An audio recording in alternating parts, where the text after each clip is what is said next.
Just I mean, it's all depressed.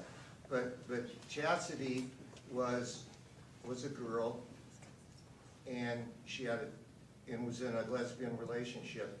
Had a sex change into being a man.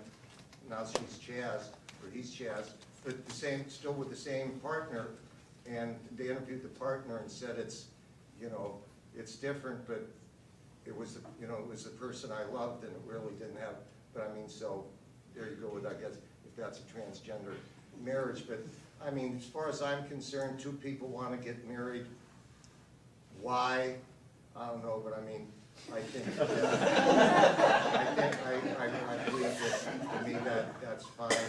I think polygamy was solved, by a Republican president. I think when Brigham Young was, in theory, was the founder of Utah, the church little iffy. That was Joe Smith, but they ruled against polygamy.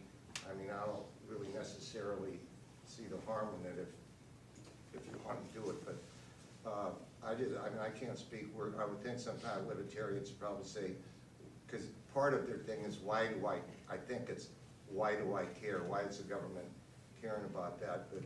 But basically, I think Democrats in the preponderance are in favor of same-sex marriage, and I just say my mother, very devout Catholic. I mean, almost 6 times a week and twice on Sunday. She would never understand it and wouldn't lose a moment's sleep if it happened. About immigration? I don't know what the hell you do about immigration. Is, what is it? FDR said to the Daughters of Revolution, "Good evening, fellow immigrants." I mean, only the Native Americans, or the Native Americans. I don't know, I think you have to have a policy. What is it? I have no idea. I mean, the derogatory term for Italian was WAP, which really meant without passport. That's the second thing I've learned. I've learned I'm older than you, man. But basically, I think something's got to be, I have no idea what it is, but let me say, when times are good, nobody gives a damn. Nobody cares.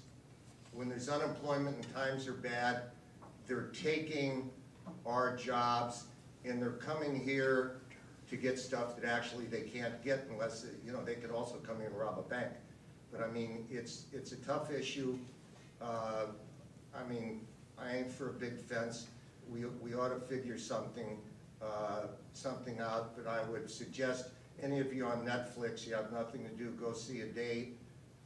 I think it's A Day in California Without Mexicans, and it's pretty. I mean, it's pretty good. All of a sudden, the guy's cleaning the pool, it's gone. The woman in the hotel making the beds are gone. You go into the baseball clubhouses, and there's a lot of empty hooks. You go into the basketball thing, and all the hooks are still full. But I mean, I haven't got a solution to it. I think people that run on it, I don't think they really want to solve the problem. I think they have a political hot button. They try to solve the problem. Congressman Berman and the ag people, they all want to figure something, but they can't figure it out. And I haven't got a clue. I think by and large that Democrats are somewhat more, not permissive about it, but I mean they aren't just driven about it as much as the Republicans are, where the Libertarians are. Again, I mean, Bob would have to speak for that, but it's just a complicated issue. And I'll tell you, second to the Latins are my forebears, undocumented, the Irish.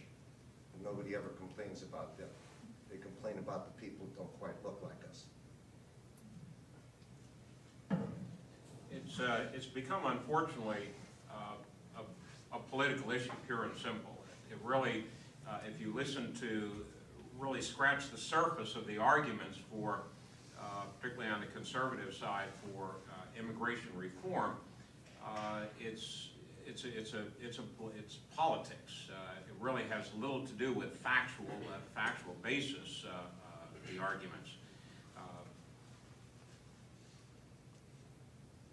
and it presents, again, on the looking at the conservatives and a lot of the Tea Party folks, Mike, I think also, it presents a contradiction, although they don't see it as such. On the one hand here, similar to some of the other arguments, other issues we've been talking about, the drug issue, for example, you have conservatives railing against government power and increased government power and government presence and taking away liberties, but then they're more than willing to support a law such as was passed in Arizona last year that significantly increases the arbitrary power of the police. That's okay because they think it's directed at immigrants and not at themselves.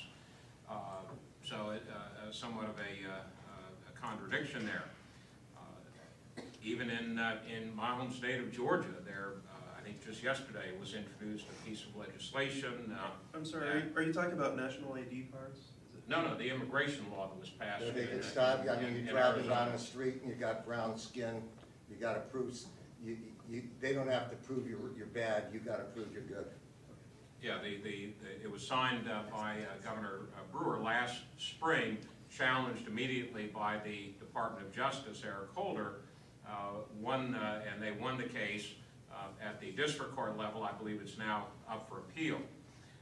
But if you look at the law, it presents, I think, certainly from a constitutional standpoint, some very serious problems. From a practical standpoint, it presents a problem that so-called conservatives ought to be concerned about, and that is it gives the local police and state police authorities tremendous power that can be very arbitrarily abused.